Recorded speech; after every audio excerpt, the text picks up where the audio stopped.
আজকের গল্প উইলিয়াম শেক্সপিয়ারের লেখা as you like it. As you like it হলো একটা হাস্যময় রোম্যান্টিক নাটক। শেক্সপিয়ারের সবথেকে সফল কমেডিগুলির মধ্যে এটি একটি।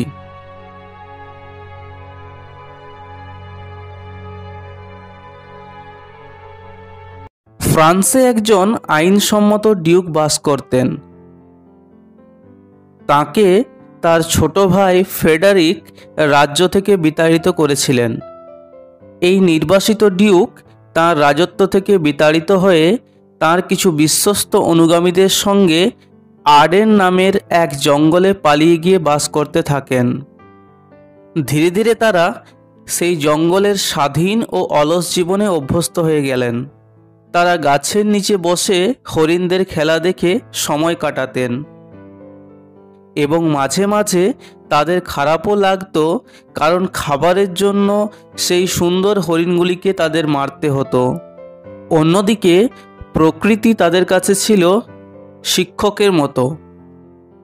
নিষ্কাশিত ডিউকের একটি মেয়ে ছিল যার নাম ছিল রোজালিন্ড, এবং ডিউক ফেডারিকেরও একটি মেয়ে ছিল যার নাম সিলিয়া।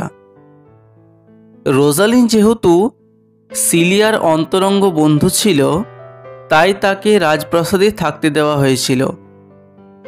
রোজালিন্ড রাজপ্রাসাদে থেকেও মাঝে মধ্যে তার বাবার কথা ভেবে দুঃখিত হতো, কিন্তু সিলিয়া সবসময় তাকে খুশি রাখার চেষ্টা করত। এইভাবেই তাদের জীবন কেটে যাচ্ছিল। হঠাৎ একদিন এক দূত খবর নিয়ে এলো যে একটা কুস্তি প্রতিযোগিতা হতে চলেছে। এই কুস্তি প্রতিযোগিতা রোজালিন্ডকে আনন্দ দেবে ভেবে সিলিয়ার সঙ্গে সঙ্গে সেখানে যেতে রাজি হয়ে গেল এবং তারা দুজনে সেই কুস্তি প্রতিযোগিতা দেখতে গেল। কিন্তু তারা দেখল যে এই কুস্তি প্রতিযোগিতা ছিল এক অভিজ্ঞ কুস্তিগীরের সাথে একজন সাধারণ যুবকের। উপস্থিত সবাই বুঝতে পারছিল যে এই কুস্তি প্রতিযোগিতায় সেই যুবকের মৃত্যু নিশ্চিত। ডিউক ফ্রেডারিক রোজালিন্ড ও সিলিয়াকে বললেন যেন তারা গিয়ে সেই যুবককে বোঝায় যে সে যেন এই কুস্তি প্রতিযোগিতা থেকে দূরে থাকে। কিন্তু সেই যুবকটি তাদের কথা শুনল না এবং নিজের ক্ষমতা প্রদর্শন করতে চাইল। শুরু হলো লড়াই। ফলাফলটি হলো অবিশ্বাস্য। এই অদক্ষ কুস্তিগীর দক্ষ কুস্তিগীরটিকে হারিয়ে জয়লাভ করল। এটি দেখে ডিউক ফ্রেডারিক খুবই খুশি হলেন এবং সেই যুবকের কাছ থেকে তার পরিচয় জানতে চাইলেন। সেই যুবকটি বলল তার নাম হচ্ছে অরল্যান্ডো এবং সে নিজেকে স্যার রাউল্যান্ডি বয়েজের ছোট ছেলে হিসাবে পরিচয় দিল। এটি শুনে ডিউক ফ্রেডারিক অসন্তুষ্ট হলেন, কারণ রাউল্যান্ডি বয়েজ ছিলেন সেই নির্বাসিত ডিউকের বন্ধু। ডিউক ফ্রেডারিক ভাবলেন সে যদি অন্য কারো ছেলে হতো তাহলে ভালো হতো। কিন্তু রোজালিন্ড এটা জেনে খুবই খুশি হলো যে অরল্যান্ডো হলো তার বাবার বন্ধুর ছেলে, এবং সঙ্গে সঙ্গেই রোজালিন্ড সেই অরল্যান্ডোর প্রেমে পড়ে গেল।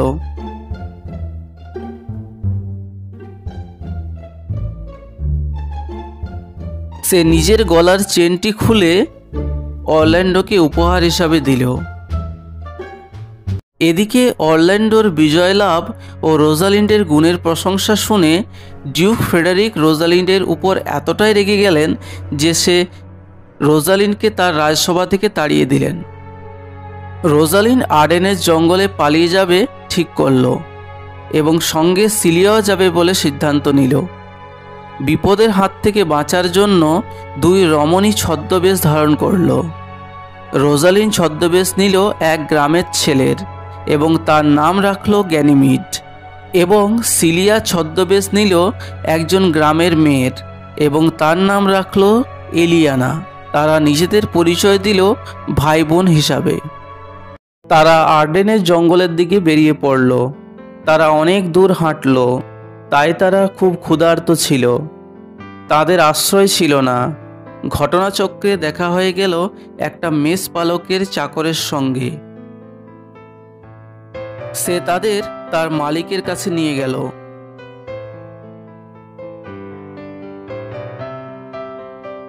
তারা মেষপালকের কাছ থেকে একটি কুটির কিনল। সেখানেই তারা থাকা শুরু করলো। তারা বিতাড়িত ডিউককে খুঁজতে চেষ্টা করছিল। রোজালিন একটা ভালো খবর পেল যে অরল্যান্ডো সেই বনেই এখন আছে। যখন অরল্যান্ডো ছোট ছিল তখনই তার বাবা মারা যান। তার বড় ভাই অলিভারকে বলে গিয়েছিল যেন সে তার ছোট ভাই অরল্যান্ডোর দেখাশোনা করে, কিন্তু অলিভার তা করেনি। যদিও কারো সাহায্য পায়নি, তবুও অরল্যান্ডো একজন ভালো মানুষ হয়েছিল। যখন অরল্যান্ডো কুস্তি প্রতিযোগিতাটি জিতেছিল, অলিভার হিংসায় জ্বলে গেল। সে ভাইকে মেরে ফেলার মতলব করছিল, কিন্তু তাদের চাকর অ্যাডাম তাকে পালাতে সাহায্য করল। এভাবে অরল্যান্ডো বেঁচে গেল।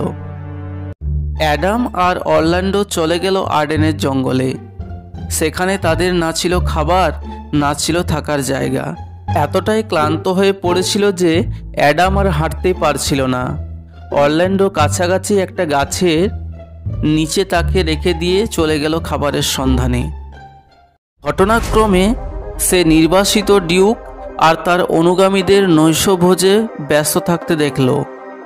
অরল্যান্ডো তার তলোয়ার বের করল আর খাবারের একটা টুকরো ছোবে না বলে তাদের শাসালো। নির্বাসিত ডিউক বললেন যে তিনি এতটা রুক্ষ ব্যবহার কেন করছেন। অরল্যান্ডো তাকে সব ঘটনা বলল। নির্বাসিত ডিউক তাদের খাবারের জন্য নিমন্ত্রণ করলেন। অরল্যান্ডো এবং অ্যাডাম তৃপ্তি ভরে খেল। যখন নির্বাসিত ডিউক জানতে পারল যে সে তার বন্ধুর ছেলে, তখন তিনি তাদের একটি আশ্রয় দিলেন।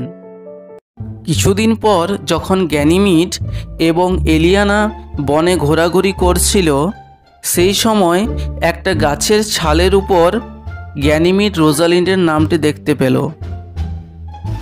সেইখানেই হঠাৎ দেখা হয়ে গেল তাদের অরল্যান্ডোর সাথে। অরল্যান্ডোর গলায় রোজালিন্ডের দেওয়া হার দেখে রোজালিন্ড তাকে চিনতে পারল, কিন্তু ছদ্মবেশ থাকার কারণে অরল্যান্ডো তাদের চিনতে পারল না। রোজ কুঁড়ে ঘরে আসার জন্য গ্যানিমিড অরল্যান্ডোকে নেমন্তন্ন করল। পরামর্শ নেবার জন্য অরল্যান্ডো রোজ আসতে লাগলো। গ্যানিমিড তার মধ্যে একটা সত্যিকারের প্রেমিককে খুঁজে পেল। গ্যানিমিড অরল্যান্ডোর সঙ্গে নির্বাসিত ডিউকের বাড়িতে গেল। বাবার সঙ্গে রোজালিন্ডের দেখা হলো। বাবা তাকে চিনতে পারল না, কারণ সে ছদ্মবেশে ছিল। কিছুদিন পর একদিন সকালে অরল্যান্ডো যখন গ্যানিমিডের সঙ্গে দেখা করতে যাচ্ছিল, সে একটি লোককে মাটির উপর শুয়ে থাকতে দেখল, আর দেখল তার গলায় একটি সাপ জড়িয়ে রয়েছে।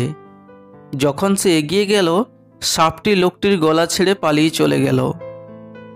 তারপর যখন সে আরেকটু কাছে গেল, সে ঝোপের মধ্যে একটি সিংহীর উপস্থিতি অনুভব করল, যে তার শিকার জেগে ওঠার অপেক্ষায় ছিল, কারণ সিংহ কখনোই মৃত ব্যক্তিকে আক্রমণ করে না। অরল্যান্ডো যখন লোকটার মুখের দিকে তাকালো, সে দেখল লোকটা তার নিজের দাদা অলিভার, যে তার দায়িত্ব থেকে মুক্তি পেতে চেয়েছিল। অরল্যান্ডো চলে যাচ্ছিল, কিন্তু ভ্রাতৃস্নেহ তাকে ওই বিপদে তার দাদাকে ফেলে যেতে বাধা দিল। সে সিংহীর সঙ্গে লড়াই করল আর তার দাদার জীবন রক্ষা করল।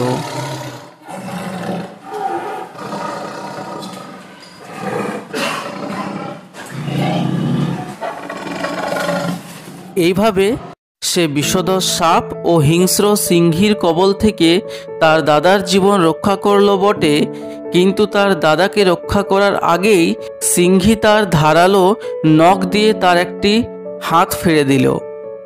এটি দেখে অলিভার অনুতপ্ত হলো। তার অপকর্মের জন্য ভাইয়ের কাছ থেকে সে ক্ষমা চাইল। তার ভাই অরল্যান্ডো তাকে ক্ষমা করে দিল। আর অরল্যান্ডো অলিভারকে গ্যানিমিডের কাছে যেতে বলল।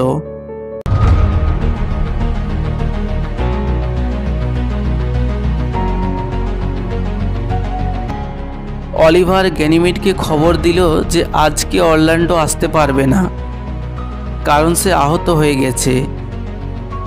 অলিভার তাদের কাছে তার খারাপ কর্মের জন্য অনুশোচনা করল, আর এই অনুশোচনা দেখে এলিয়ানা অলিভারের প্রেমে পড়ে গেল। খবরটা পেয়ে গ্যানিমিড জ্ঞান হারালো। অলিভার ফিরে আসতেই অরল্যান্ডো সব কিছু জানতে পারল। অলিভার বলল যে সে এলিয়ানাকে বিয়ে করবে, তারপর সে সেই বনেই থেকে যাবে। সে তার সব কিছু অরল্যান্ডোকে দিয়ে দেবে। অরল্যান্ডো নির্বাসিত ডিউককে বিয়েতে নেমন্তন্ন করতে এবং এলিয়ানার সঙ্গে পরামর্শ করতে বলল অলিভারকে। এলিয়ানার কাছে গেল অলিভার। ঠিক এই সময় গ্যানিমিডও এলো অরল্যান্ডোর স্বাস্থ্যের খোঁজ খবর নিতে।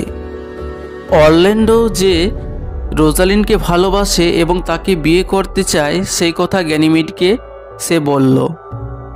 গ্যানিমিড বলল যে সত্যিই যদি সে তাকে ভালোবেসে থাকে তাহলে সে জাদু শক্তির দ্বারা রোজালিনকে তার সামনে আনার চেষ্টা করবে। পরের দিন অরল্যান্ডো আর অলিভার নির্বাসিত ডিউকের কুঁড়েঘরে গেল। নির্বাসিত ডিউক জানতে চাইলেন সত্যি কি তার মেয়েকে আনা সম্ভব হবে।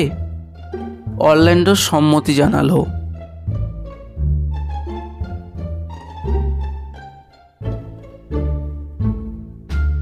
গ্যানিমিড ডিউকের সামনে এসে রোজালিন্ডের বিয়ের অনুমতি চাইল। নিষ্কাশিত ডিউকও রাজি হলেন। দুই বোন ঘরের ভিতর ঢুকল এবং ছদ্মবেশ ছেড়ে আসল স্বরূপে বেরিয়ে এলো। নির্বাসিত ডিউক তাদের আশীর্বাদ করলেন এবং দুই দম্পতির বিয়ে হয়ে গেল বনের মধ্যে। রোজালিনকে পেয়ে তার বাবা তো বেজায় খুশি। তখনই আরেকটা সুখবর এলো। ডিউক ফ্রেডারিক তার নির্বাসিত ভাইকে সমস্ত সম্পত্তি ফিরিয়ে দিতে চান। প্রথমে তিনি এসেছিলেন তাকে হত্যা করতে,